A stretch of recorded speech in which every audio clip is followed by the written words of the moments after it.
Welcome back to Tracking That, a channel where we try to track what liberals are saying but end up not being able to as usual.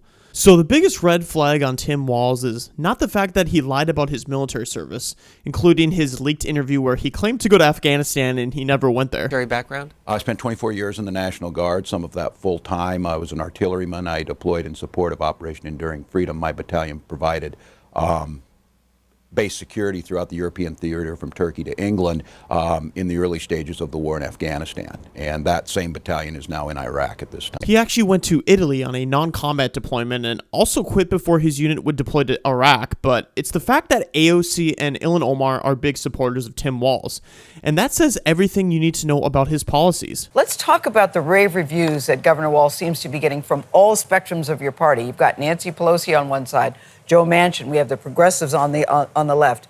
What does this mean? What does this say? It's been a long time since we've seen this kind of reaction. Yeah, well, I think first and foremost, it says that Governor Walz is a uniter. She wants to claim this guy is a uniter because there's pics of him smiling, is from the Midwest, was a high school teacher, but that's not enough. He has a record that is just about as radical as you can get, and I'll let this post sum it up.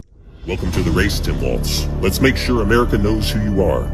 You helped ignite the George Floyd riots, the worst the country had ever seen in decades. While Minneapolis burned, you stalled on deployment of the National Guard for an entire day, blaming the city for not submitting the right paperwork.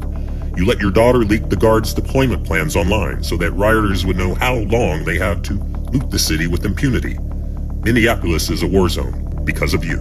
Just days after the attempted murder of Donald Trump, you called him and his supporters fascists, egging on the same rhetoric that led him to being shot in the first place. You have overseen some of the most radical youth trans surgery laws in the country. Under your leadership, teenagers can get their breasts chopped off and get sterilized, and your government calls it health care. You have the most radical abortion laws in the country. Zero limits. Every year, 5 to 6 babies are born alive and then murdered, legally, under laws you support. On immigration, you famously said you wanted to provide a ladder so invaders can come over Trump's wall. You are a radical open border zealot. Also during COVID, you approved $500 million in hero pay for frontline workers, only to have 40% of that money go to people who were ineligible or, in many cases, literally deceased. In the White House, you were Pelosi's sidekick and did whatever the Democrats demanded. You will try to disguise yourself as a folksy Midwestern moderate. In reality, you are a white male version of Kamala Harris, radical, inept, undeserving to be in leadership.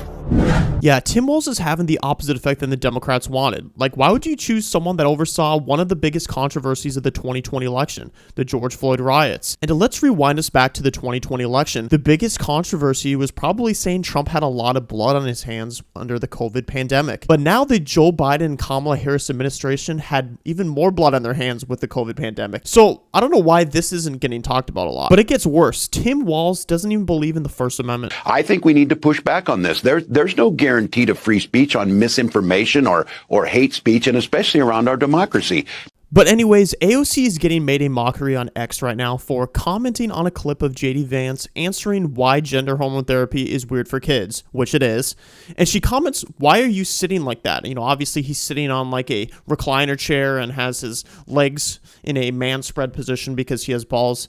She's obviously trying to get attention from that because that was a very weird comment from her, but the response to her is even funnier. Balls. I would tell you to ask your boyfriend, but he probably doesn't have any. Then Donald Trump Jr. asks her why she's sitting like that in basically the same position. Yeah, I know, politics is very interesting nowadays. But anyways, guys, that's all I have for today's video. Make sure you like, comment, and subscribe. Thank you.